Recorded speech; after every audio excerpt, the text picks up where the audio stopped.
Assalamualaikum warahmatullahi wabarakatuh, and good day everyone. Welcome back to my channel. This is ASM 653 Modern System Analysis and Design. We are on the chapter 6 or chapter 5 in the book in our syllabus, Determining System Requirement. So ready your pen and pencil, we start now.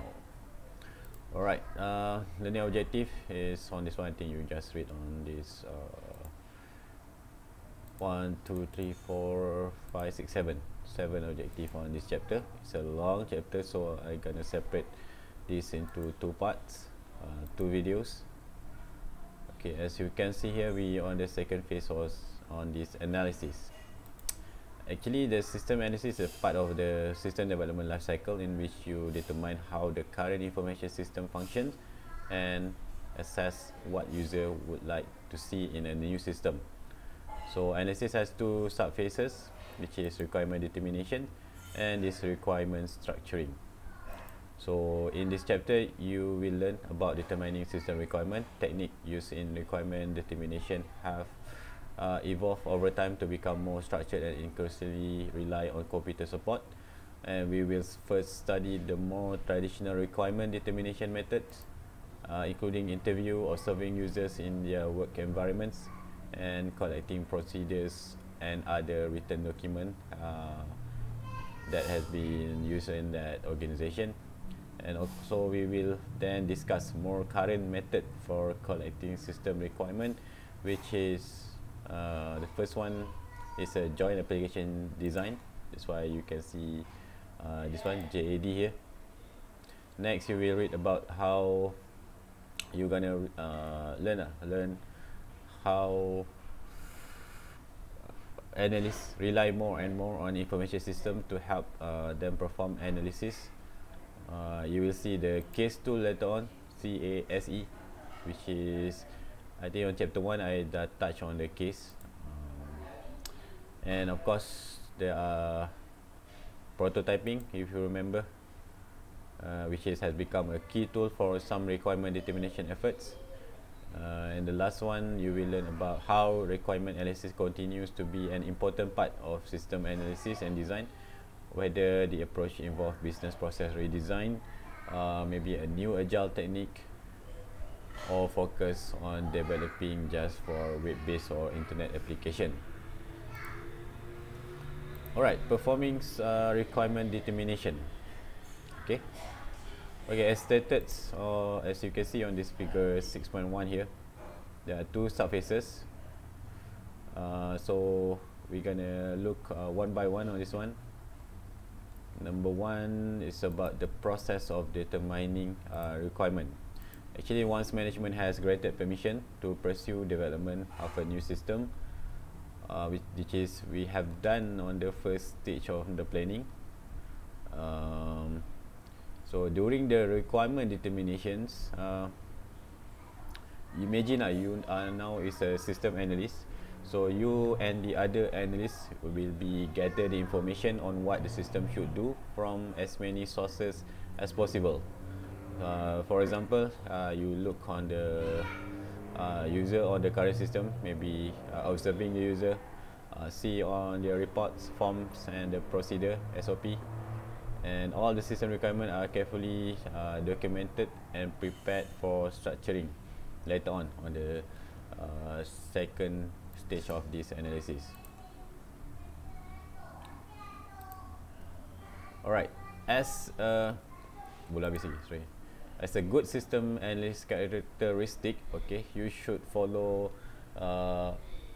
five characteristics.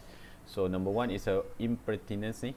You should question everything. You need to ask questions such as maybe the system is about the business, or maybe on the retail, all the transaction process are the same way, or maybe could anyone be charged something other than the normal price ataupun standard price. So might be someday want to allow or encourage employees to work for more than one department. Okay, that's the first one. So you have in mind on what what is the question to ask lah, as a good system analyst. The second one is about impartiality. So your role is to find the best solution to a business problem or opportunity. It is not, for example, to find a way to justify the purchase of new hardware or to insist on incorporating what user think they want into the new system requirement, but you must consider issue raised by all parties and try to find the best organizational solution. Okay. I think the relaxed constraints is assume that anything is possible and eliminate the infeasibility or insecurity. Okay. For example, do not accept statement which is we have done this in the we done this like this on the previous or the old system, so we have to continue the practice. Actually, the traditions are different from the rules and the policies or the new system that been implemented. So tradition probably started for a good reason, but as the organization and its environment change, so they may turn into habits rather than sensible procedures. So this one, you have to look on every aspect, especially for the workers or employee attitudes. Attention to details is every fact must fit with every other facts. One element out of place means that even the best system will fail at some time. Okay, and for example, an imprecise definition of who a customer is may mean that you purge customer data when a customer has no active orders, yet this past customer may be vital contact for future sale. So you have to look on this thing also. And of course, the reframing analysis is in part it's a creative process sebenarnya. So you must challenge yourself to look at the organization in a new ways, okay, on the current situation. You must consider how each user view his or her requirements, and you must be careful not to jump to a flowing conclusion. So that, like example, I work on a system like that once, so this new system must work in the same ways as the one I built before. It's not like that. So you have to put yourself on the latest or updates on the system developments. Okay. Alright, this one is organization components to understand. Okay, I think more on this deliverables and outcome on this one. Okay, the business objective that drive what and how work is done. You have to know information people need to do their jobs, the data, existing data movement, dependency and sequence, data handling, also business policies, and the key event affecting data values and when the event is secure. Okay. Okay, deliver outcome. Betul ni. Okay, for requirement determination, you can get your data from this interview or observation. Maybe you get from the written documents or reports, or you can get this computerized sources on the system, maybe the old system or the existing system in that organization.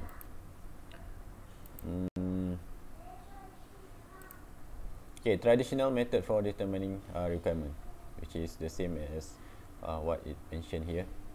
Interviewing individuals, interviewing a groups. Okay, this sama je. So I can say actually 3: interview, observe, and studying a business document. Okay, I think we're gonna go one by one. I think interview, you know this process already, which is one of the primary ways on this gathering information. So you interview, kita ada interview guide actually. It's a document for developing and planning, conducting an interview.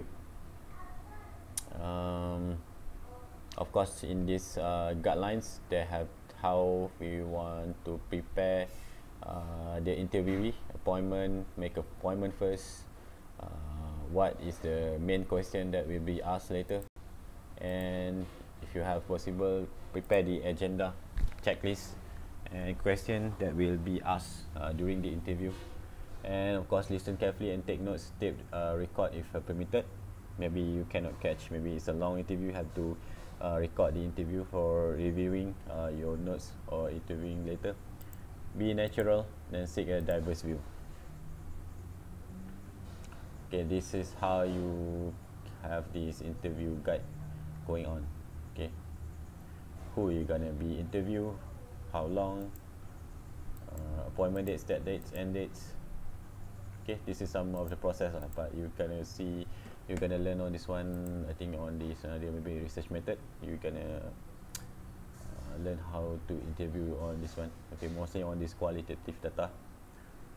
Okay, this may be your notes for a question that will be asked and what are the answers. You have to jot down the what this interviewee, no, this person that you interview on the answers, and you have to observe lah dia punya sorry, dia punya spontaneous face look, everything lah. Okay, choosing an interview question, you may ask you may get your interview question from the past research or the past sample. Okay, open-ended question that have no pre-specified answer, no, I can say no correct or wrong answers. Close-ended question is question that asks those responding to choose from among a set of specified response, meaning that you give them the option, okay, so that you know what this person that interview more like to go for what kind of ideas. Okay, don't phrase this is just interview guideline. Don't phrase a question in a way that implies a right or wrong answer. Your question must be neutral. Listen very carefully. That's why maybe you can tape or record the recording or during the interview. Interview note within 48 hours after the interview, meaning that you don't miss, you still fresh on what have been interviewed, you can recall it easily. If you done this maybe another week later, you forgot already. So don't set expectation about the new system unless you know this will be deliverable. So kena be as a neutral party saya kat sini, and seek a variety of perspective from the interview. Okay, that one for the interviewing individual. Okay, but for the groups, okay, meaning that we interview maybe 4 to 5 people at the same time.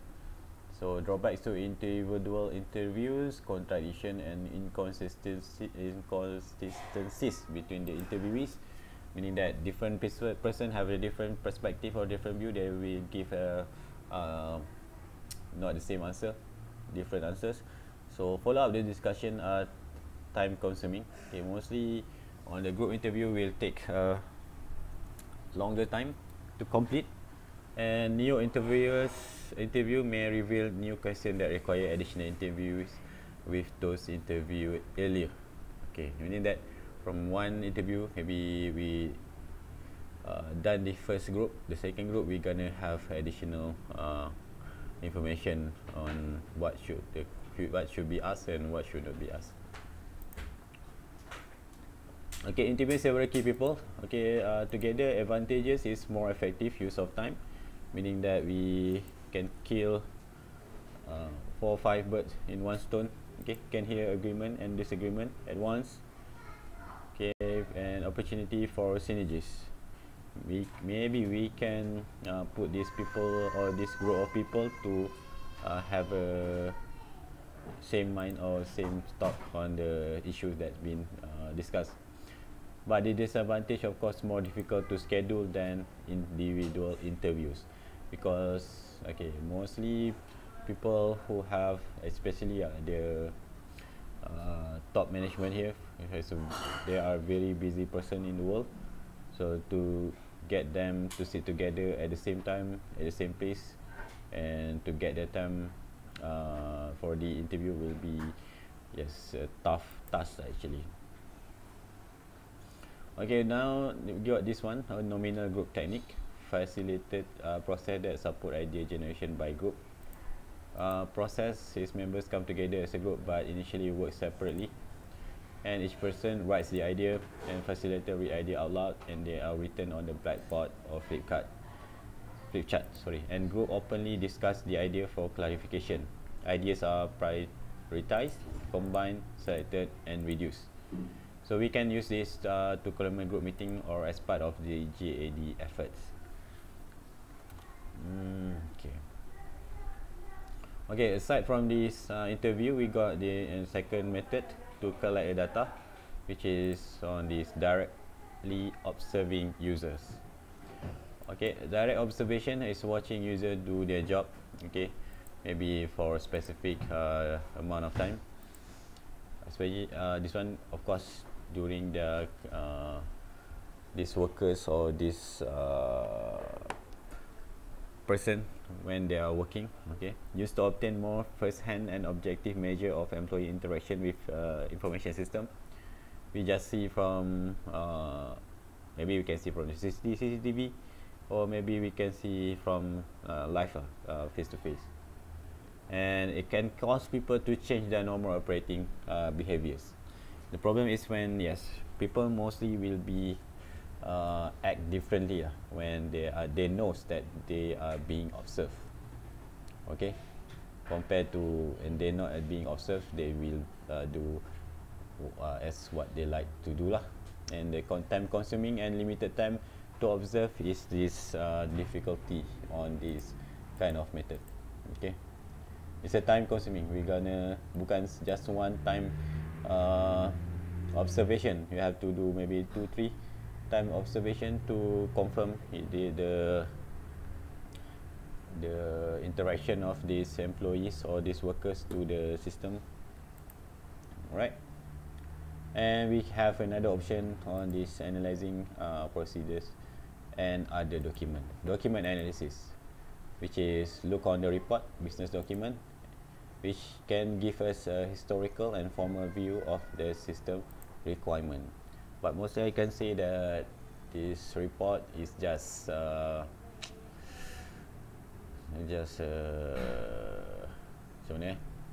it's not the best way to get the information, because most of the time this document is not updated.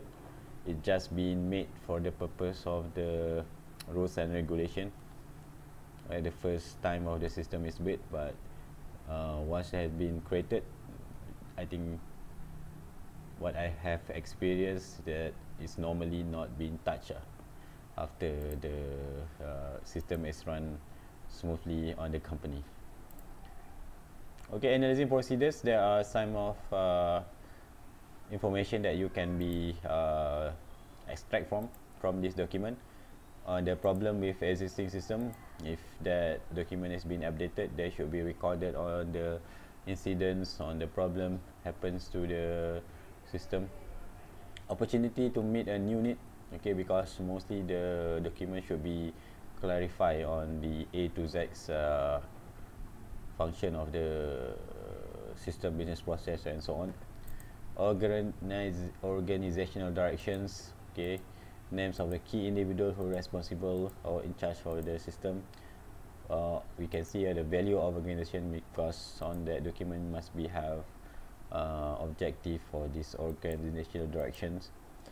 Special information processing circumstances, okay, what kind of the action they should do or have to do when something is going on the system, and reason for current system design, and rules for processing data. Actually, we can get more information from the document, but as I said, mostly the document is not well documented, okay, and no one is looking on that document properly. Okay, useful document is a written work procedure for an individual or work group. Describe how particular job or task is performed and include data, information used and created in the process.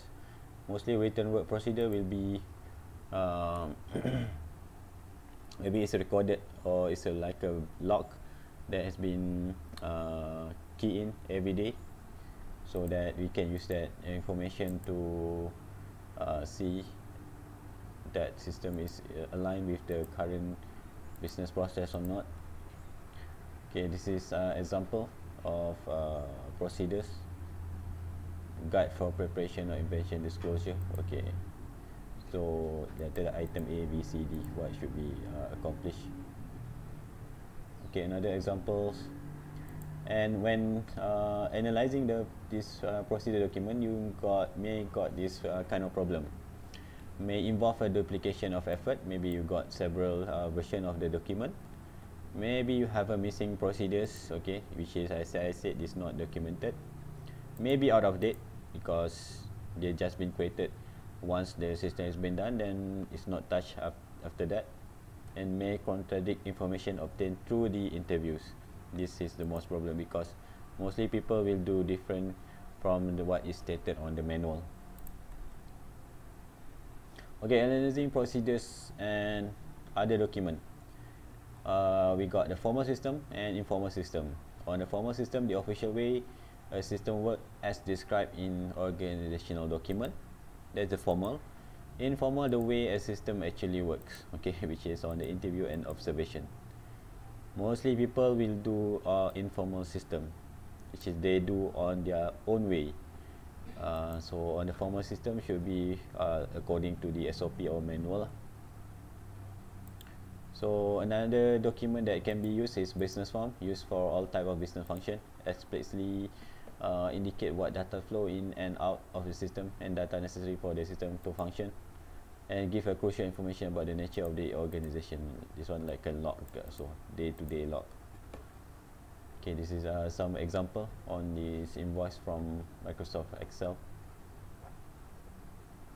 Okay, another one we can look on the report. Primary output of current system enables you to work backward from the report to the data needed to generate. Report is mostly being generated, maybe it's on the dailies, maybe on the weeklies, or maybe a monthly. So it's a useful document essentially to describe description of the current information system. So we got this one, observation versus document analysis. Which one is the best? I think you just read this one. Potential audience, limited number of observation. Document analysis, potentially biased by which document were kept or because document was not created for this purpose. Mostly the document is missing lah, I can say. Okay, contemporary method for determining system requirement. Okay, as I said in the first earlier is on this chapter, we got this JAD, case tool, and system prototypes. Okay, mostly these three will be the familiar terms that we use, that you will encounter in this system analysis design punya course. As you know, JADs bring together key users, managers, and system analysts together. So the purpose is to collect system requirements simultaneously from key people. It is conducted off-site. And the case tool is used to analyze the existing system, help discover requirement to meet changing business condition. And system prototypes, iterative development process, rudimentary working version of system is built, and refined understanding of system requirement in concrete terms. We're gonna go one by one on this one. I think after we done sampai system prototype, I'm gonna be stop on the first part of this chapter.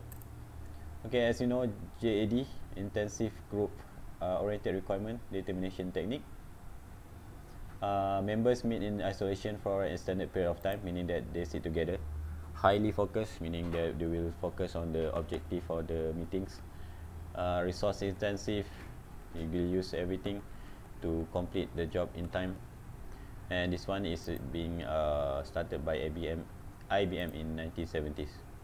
Example for this typical room layout for JAD, which every system analyst, manager, users will be sitting together and doing what the agenda should be tackled on.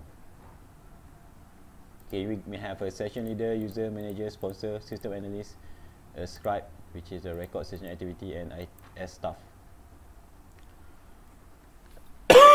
Sorry. Okay, and result of this JAD will be we have this documentation detailing on the system existing system function, and the features of proposed system that will be proposed later on. Okay, thus now we complete on JAD. Now case tools. Okay, case tool can be integrated during the GAD actually. So diagramming and form building case tool are used. Enable analysts to enter system model directly into case during the GAD session. Screen design and prototyping can be done during GAD and shown to user. And next one is processing prototyping during requirement determination. It's an interactive process system development which requirements are converted to working system that is continually revised through close collaboration between an analyst and user. And on this prototyping is a quickly convert requirement to working version of system, and once the user sees requirement converted to system, will ask for modification or will generate additional requests. Okay, so the process will be like this on this prototyping. Identify the problem, directly do this prototype the working function of the system. They will implement this on the maybe testing a database, and if this one is sufficient, will convert to operational system. Okay, if prototype inefficient, they will gonna redo lah, actually revise, enhance the. Okay, if they tackle the problem, yes, we revise, enhance, next version, sampailah they convert to operational system. Okay, evolutionary or prototyping. Prototype become the basis of operational system, needs to be built in order to address the functional needs of production system. Example, database processing and coding logic. I can say mostly prototype is the best tools because most of these top management want to see clear sample of what kind of the system can do on their eyes. Okay, so throwaway prototyping. Prototype is just a model discarded after use, so it's just a mock-up of screenshot, maybe a simple functionality, and production system will be built from the scratch. That's how these prototypes, throwaway prototypes is. Okay, nanti later on you're gonna do some of the assignment. You're gonna do this one on the prototyping. You can do, which is I give you the list actually on this web-based system, that web-based website that you can do some of this prototype model. Okay, sekejap. If I go back, banyak ni, banyak on the prototype. Okay, I think habiskan prototype and then we can stop. Using prototype during requirement determination, most useful when user requests are not clear, few users are involved in the system. Okay, designs are complex and require concrete form. There is a history of communication problem between analysts and users, and tools are readily available to build the prototype. So why not we just made a this one working code or working system that can be shown and what they can do to these analysts and user. But drawbacks on this prototype is tendency to avoid formal documentation because they just directly go for the system testing and so on. Okay, maybe they forgot to document it, or to actually analyze what should be have done on the first analysis. They just do the test and error. I can say this prototype mostly try and error. Okay, difficulty to adapt to more general user audience. Not all the audience accept this prototype things. Sharing data with other user system is often not considered. Mostly they do this on the dummy database or maybe this just a few parts of the department and system development life cycle checks are often bypassed. Okay, which is this analysis not done properly. They just do try and error what the prototype can do to that organization. Okay, I think I stopped until this prototype. We continue radical method for determining system requirement on the BPR next video. Thanks for watching. Goodbye. See you on another video.